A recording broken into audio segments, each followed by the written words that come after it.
আসসালামু আলাইকুম সবাইকে লাকি ব্লগস এন্ড কুকিং চ্যানেলে স্বাগতম। আশা করি সবাই ভালো আছেন। আলহামদুলিল্লাহ আমিও ভালো আছি। আরেকটি নতুন দিনে নতুন আরেকটি ভিডিও নিয়ে চলে এসেছি। তো আজকে আমি গরুর জিব্বা রান্না আপনাদের সাথে শেয়ার করব। তো এখানে আমি গরুর জিব্বা নিয়েছি। এখন জিব্বাটাকে পরিষ্কার করে নিব। আর এর জন্য প্রথমে জিব্বাটাকে গরম পানিতে আধা ঘন্টা ভিজিয়ে রাখবো। এতে করে জিহ্বার যে কালো মোটা ধার অংশ আছে সেটা তুলে ফেলতে সহজ হবে।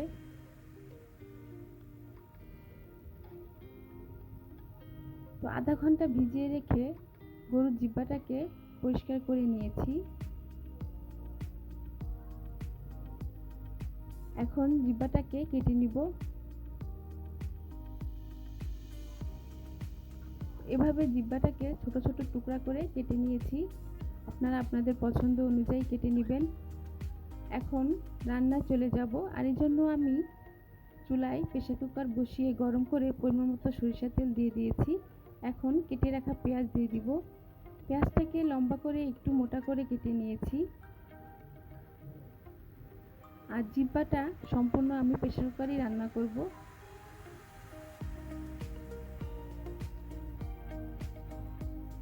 এখন পরিমাণ মতো লাল মরিচের গুঁড়া দিয়ে দিব। লাল মরিচের গুঁড়াটা তেলে আগে দিলে তরকারি কালার সুন্দর হয়। এখন দুটি তেজপাতা, এলাচ, দারচিনি দিয়ে দিব। পরিমাণ মতো হলুদের গুঁড়া, ধনিয়ার গুঁড়া,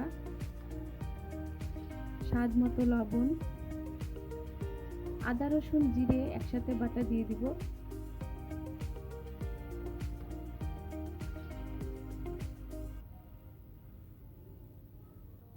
এখন সামান্য পরিমাণ পানি দিয়ে মশলাটাকে একটু কষিয়ে নেব।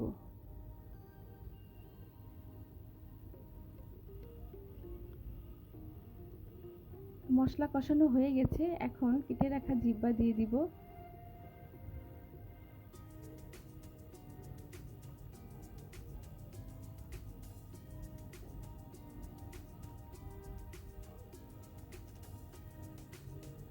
এখন জিহ্বা কষানোর জন্য 1 কাপ পরিমাণ পানি দিয়ে দিব। আমার ভিডিওটা যদি আপনাদের ভালো লেগে থাকে তাহলে লাইক, কমেন্ট, শেয়ার করে দিবেন। আর অবশ্যই সাবস্ক্রাইব করবেন।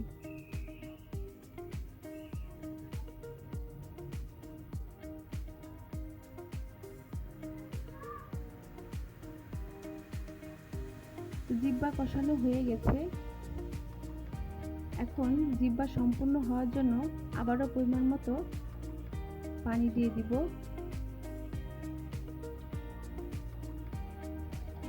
এখন ঢাকনা দিয়ে ঢেকে দিব।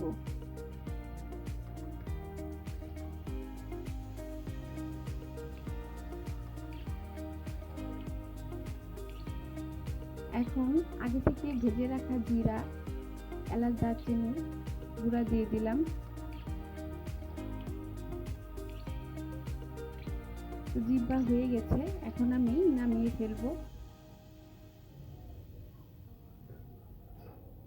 তৈরি হয়ে গেল মজাদার গরুর জিহ্বা রান্না।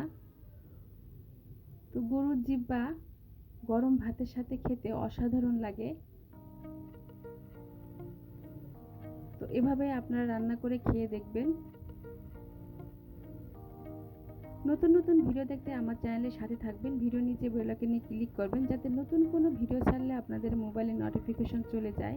সবাই ভালো থাকবেন। আল্লাহ হাফেজ।